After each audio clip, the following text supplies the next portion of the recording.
interview me. So how the fuck would anyone want to interview you?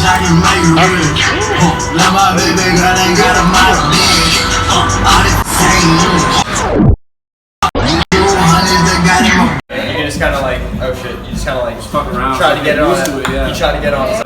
Just like, okay. And then you just sorry. Such a motivator. Okay. Up next. Celebrated and stuff like that. Yeah. Oh, okay. Tell me that doesn't feel good. That sounds great. That Chase sounds that amazing. feeling. Feels like you just graduated college or something, right? It's like, oh, everything just clicks. Oh, here we go. Bleep out the name. Okay. And home a girl from like emo night, and I was with him, and she puked out the window, and like it didn't. I don't think it even got inside the Uber, but I definitely got charged like $150 or some shit for the puke being on the outside. I tried to contest it too because this was back in the day when Uber would let you can contest whatever, and they were like, no. Is a bodily hazard, like, or a bodily fluid that's hazardous waste or some shit. So it was probably a $200 Uber ride. What can you do? Is your real name Adam? My name is Adam, and if you mix up the letters from Adam, you get Dama. So everything with a reason. What is the 22 in your username for?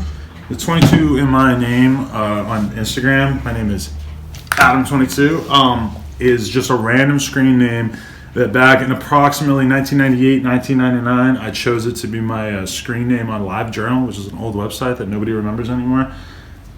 So I just picked it at random, and then it just kind of stuck with me. And I always used it for my screen names and shit. So I mean, I did it to myself, but I think it's good to have consistent branding like that. You don't want to, I don't want to be Adam Grant Mason. It's too long. It's too boring. I'm 22. Boom, sticks in your head a little bit better.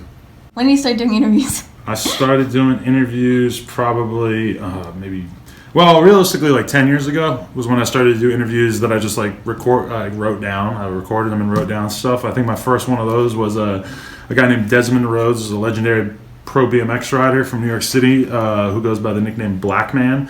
One word, Black Man. And he was the first interview I ever did. I later interviewed him on my podcast. But I really started to get going doing the podcasting thing about probably 3 years ago. Doing BMX at first. That's probably our girl Sydney.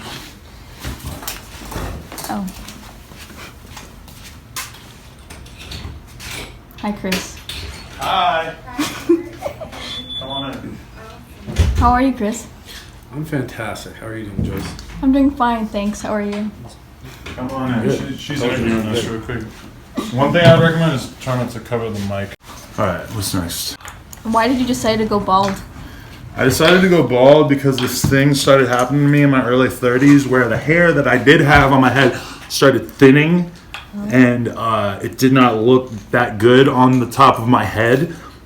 So I was like, you know what? Even though it might make me look like a little bit of a white supremacist, I'm going to shave my head. And I did. And I'm out here taking a stand for all the non-racist white guys who just don't have good hair anymore. So shout out to all my brothers.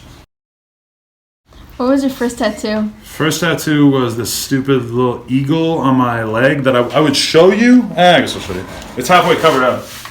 It's like,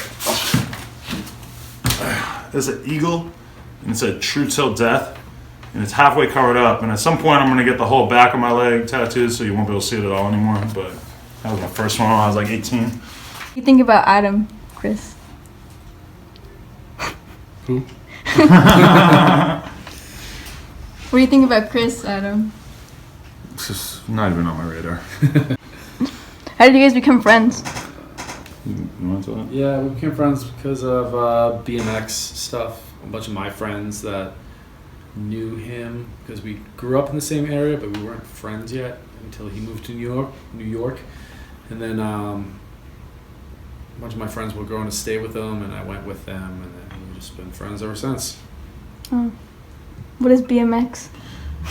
The little bikes that are in the front of the store, that's BMX. Like you do tricks on them and stuff, theoretically. I mean, me and Chris were never that good at them, but that's BMX.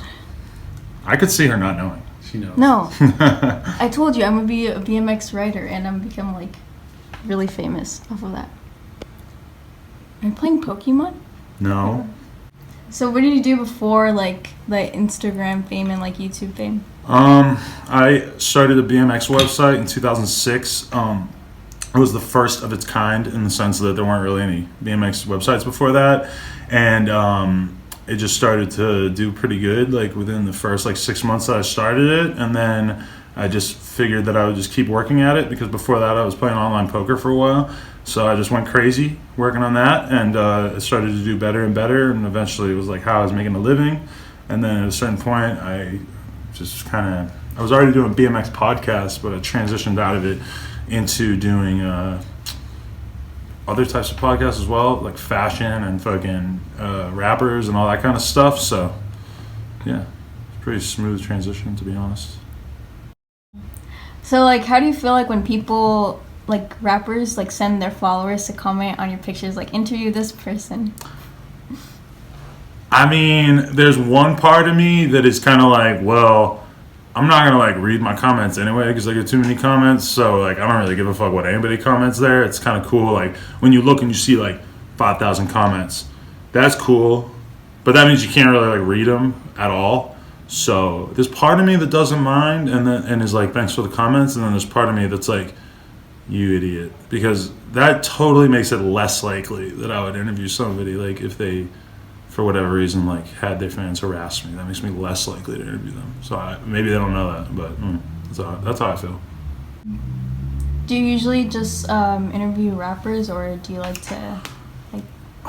It's gotten very, very rap focused, but I like being able to do like a wide variety of interviews. I interviewed a Minecraft pro the other day, like a guy who's made a living making Minecraft videos for YouTube.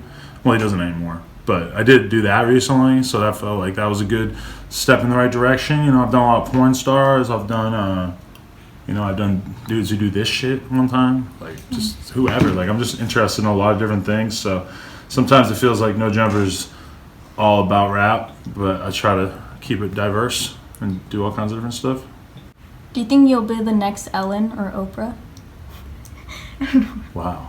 Ellen. You could Will I possibly be do the that. next Ellen or Oprah? I would think more like the next Larry King or Charlemagne the God would maybe be like more attainable. Being Larry King, it's not very attainable. Yeah, I know, but it's like, it's kind of. I've never thought of myself like Oprah. I've never like watched Oprah as an interviewer and been like, I just have never watched Oprah as an interviewer. I should probably pay more attention. Jerry Springer, not really an interviewer, right? Well, I feel like he's more up your alley. But anyway, yes, the new Oprah. I'm the new Oprah. What's your favorite interview that you've done? Shit, like there's so many that mean a lot to me, but one that stands out to me is like I did a Lil Yachty interview like right before he blew up when he had like 10,000 followers, and then I did another interview with Lil Yachty about 2 years after that. And it was just amazing because he had like come so far in his career. He had gone from being this super like awkward like young ass kid to being like kind of a grown man, and like having just seen the world and just grown a lot. It was just like very rewarding to like see how much he had changed in that time period. And it didn't hurt that like Yachty's like one of the smarter young rappers, so he had a very wise perspective on where he was at in his career and what he was going to do. And it was just like, it's always cool interviewing somebody who actually knows where they're at in the game or in life and is honest about it. And like the bad interviews are always the ones that are with people who are like too deluded to realize where they're at. So Yachty's, he's A1. So do you make music? Do you plan on making music? Why not? I'm just not. Do you make music, Chris? No. You're right. Do you plan on making music? You used to be in the Dropkick Murphys. I played the trombone when I was in like 5th grade. You should do an interview because he's a musical artist because he played the trombone. Well, if he starts to pursue the trombone again, maybe we could talk about that. I used to play the trumpet. The trumpet. That's cool. He used to play the rusty trombone. I played the rusty trombone all the time. Do you still know how to play it? Oh, yeah. Yes, this is going to be so good.